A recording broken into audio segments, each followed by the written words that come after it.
तुम्हाला तर माहितीयेच, आपल्याला ऐतिहासिक पण अपरिचित ठिकाणं शोधायचा भयंकर नाद आहे. त्यामुळे ज्या गावाला ऐतिहासिक वारसा लाभलेला असतो त्या गावचा गुगल मॅप आपण वरचे वर चाळतच असतो. काल रात्री असाच किनही गावचा गुगल मॅप चाळत असताना मला एक राजवाडा दिसला. तो राजवाडा मला इतका आवडला की तेव्हाच मी ठरवलं की उद्याची मोहीम किनई राजवाडा. दुसऱ्या दिवशी सकाळी 30 किलोमीटरचं अंतर पार करून किनई गाव गाठलं आणि गावात विचारत विचारत वाड्यापर्यंत पोहोचलो. आणि इथून पुढं काय घडलं हे आता तुम्ही स्वतःच बघा. हा आहे किनईचा राजवाडा. माझ्या विचारापेक्षा कितीतरी पटीने भीतीदायक दिसत होता. मी वाड्याच्या जवळ गेलो तर तिथे दरवाजाच्या वरती एक पाटी लिहिली होती. सदरची मिळकत श्रीमंत गायत्री देवी भगवंतराव पंत प्रतिनिधी राणीसाहेब औंध यांच्या मालकी हक्काची आहे. अर्थात वाड्याचा दरवाजा बंद होता. मी माघारी वळतच होतो तेवढ्यात वाड्याच्या डाव्या बाजूला मला एक छोटासा दरवाजा दिसला. मी दरवाजाकडे निघालोच होतो तेवढ्यात मागून कोणीतरी हाक मारली. काय मित्रा? हे दादा, तू एकटा जाऊ नको. वाड्यात लय साप आहे. लय दिवस झाला बंद आहे वाडा. मी तुझ्यावर येतो. मला सगळं माहिती आहे वाड्यातलं. होय, बर चल. या चिमुकल्याकडे बघून मला थोडंसं हसूच येतं. पण शेवटी जेव्हा मी वाड्यातून बाहेर येतो तेव्हा मात्र मी देवाला धन्यवाद म्हणतो. कारण मला कल्पनाही नव्हती की वाड्यात माझ्यासोबत असं काही घडेल. हा पोरगा होता म्हणून मी हा वाडा फिरू शकलो एवढं मात्र नक्की. आम्ही वाड्याच्या पहिल्या मजल्यावरती पोहोचलो. तो मला सांगत होता की इथे पूर्वी शाळा होती. त्याने मला शाळेचे पुरावे सुद्धा दाखवले. प्रयोगशाळा, आईन्स्टाईन, लाकडावरती लिहिलेले सुविचार. माहितीकारांकडून माहिती घेतल्यानंतर समजलं की इथे पूर्वी रयत शिक्षण संस्थेची शाळा होती. पण त्या शाळेला नवीन इमारत मिळाल्यामुळे ती शाळा इथून स्थलांतरित करण्यात आली आणि तेव्हापासून हा वाडा असाच भयंकर अवस्थेमध्ये पडलेला आहे.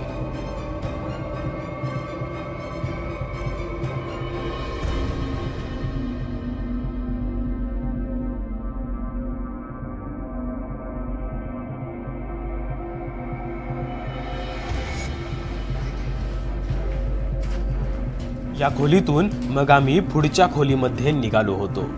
तो मला एका एका वस्तूबद्दल त्याला जमेल तसं सांगत होता. मी डोकावून बघितलं तर तिथे एक जिना होता. जाऊ का नको, जाऊ का नको असा विचार करत शेवटी मी खाली आलो आणि खाली आल्या आल्या जवळपास 250 वर्षांपूर्वी काढलेली चित्रकला मला पाहायला मिळाली.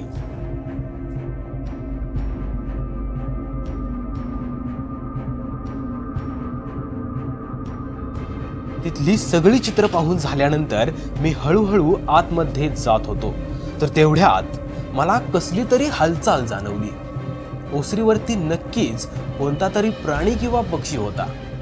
वाड्याची अवस्था पाहता वाड्यात कुठे काय असेल सांगता येत नाही. त्यामुळे गपगुमान मी वरती निघून आलो. हा चिमुकला मात्र वाड्यात फिरताना जरा सुद्धा घाबरत नव्हता. मी त्याच्यापेक्षा कितीतरी वर्षांनी मोठा होतो पण वाड्यात फिरताना माझं पाऊलच उचलत नव्हतं. त्याला मी विचारलं सुद्धा, तुला भीती वाटत नाहीये का? तर मला म्हणतो कसा, अरे दादा, मी माझे मित्र इथं खेळायला असतो. आम्हाला इथलं सगळं माहिती. पण तरीही माझ्या मनातली भीती काहीच जात नव्हती. आम्ही त्या खोलीतून दुसऱ्या खोलीत आलो आणि अचानक हसण्याचा आवाज येऊ लागला.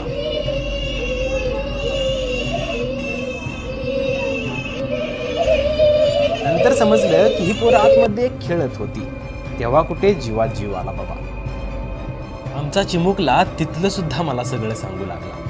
खरंच 250 वर्षांपूर्वी या वाड्याचं सौंदर्य बघण्यासारखं असेल. शेकडो लोक या वाड्यात राहत असतील. सगळे सण उत्सव मोठ्या दिमाखात साजरे करत असतील. कारण हा वाडा आहेच इतका भव्य दिव्य. या वाड्याच्या भव्यतेमागे एकच कारण आहे, ते म्हणजे पंतप्रतिनिधी. छत्रपती शिवाजी महाराजांचे जसे अष्टप्रधान मंडळ होते तसेच सातारच्या छत्रपती शाहू महाराजांचे सुद्धा मंत्रिमंडळ होते. त्या मंत्रिमंडळामधील पंतप्रतिनिधींचा हा भव्य दिव्य वाडा. वरती आलो आणि देवळीत मला एक कागद सापडला.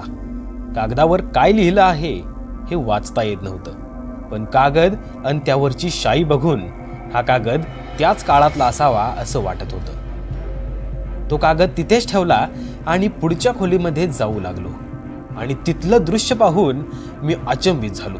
त्या खोलीत कागदपत्रांचा ढीग पडला होता. मला माझ्या डोळ्यांवर विश्वासच बसत नव्हता की इतके जुने कागद मी माझ्या डोळ्यांनी पाहतोय. त्या कागदांवरती त्यांची मुद्रा, त्यावेळचं साल, सगळं काही होतं.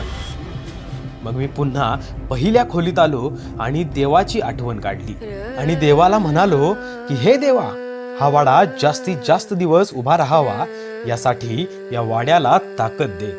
आणि असं म्हणून मी घरी निघून आलो.